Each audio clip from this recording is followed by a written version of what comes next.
Tony Fowler, buntis na nga ba?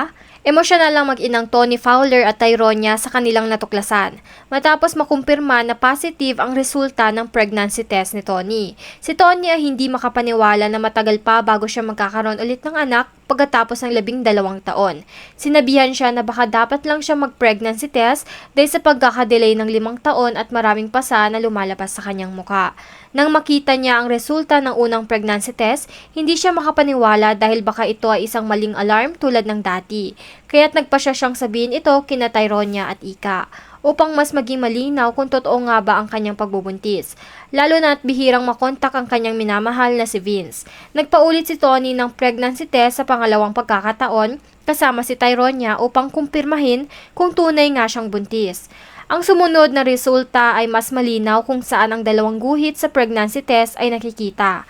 Matagal nang pinapangarap ni Tyronia na magkaroon ng kapatid na lalaki, kaya't hindi niya lubos maisip na matutupad ang kanyang kahilingan.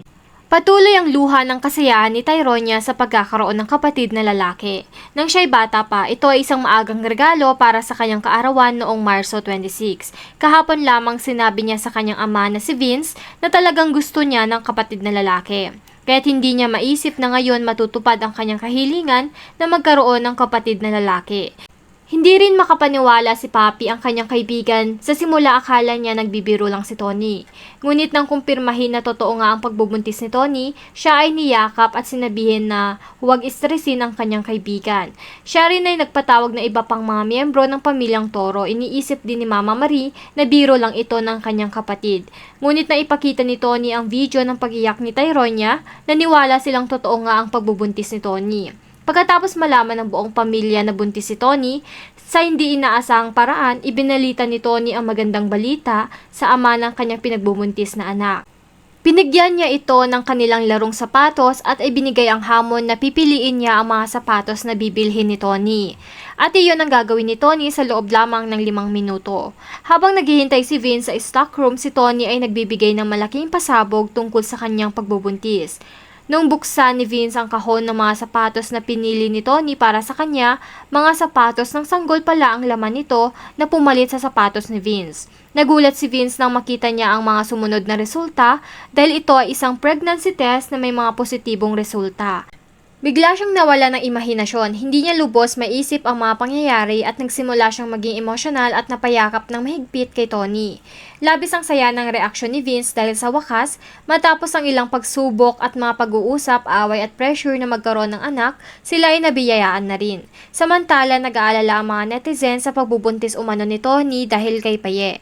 Muli na naman kasing uminit ang mga kaganapan sa latest episode ng The Toro Family na may pamagat na adjustment.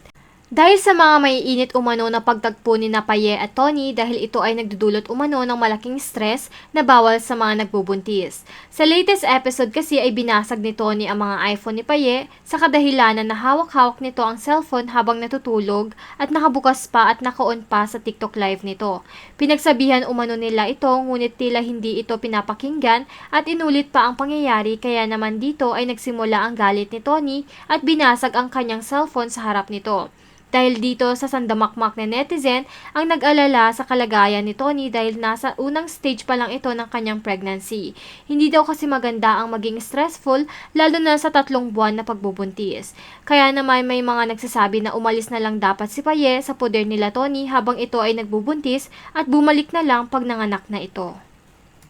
Ilan sa mga netizen ang nagkomento ukol dito.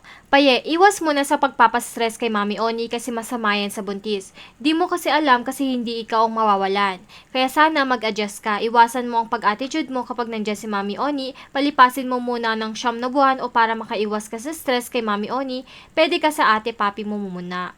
Paye is always ungrateful kaya hindi siya pwede sa house mo Mami Oni. She is not good with you lalo na ngayon. Ano ang masasabi nyo sa pagbubuntis ni Tony Fowler? Dapat nga bang umalis muna si Paye para hindi maging delikado ang pagbubuntis nito? I-comment nyo na sa ibaba. Huwag kalimutan mag-like at subscribe sa aming channel para updated ka sa latest trending news from us. Thank you for watching!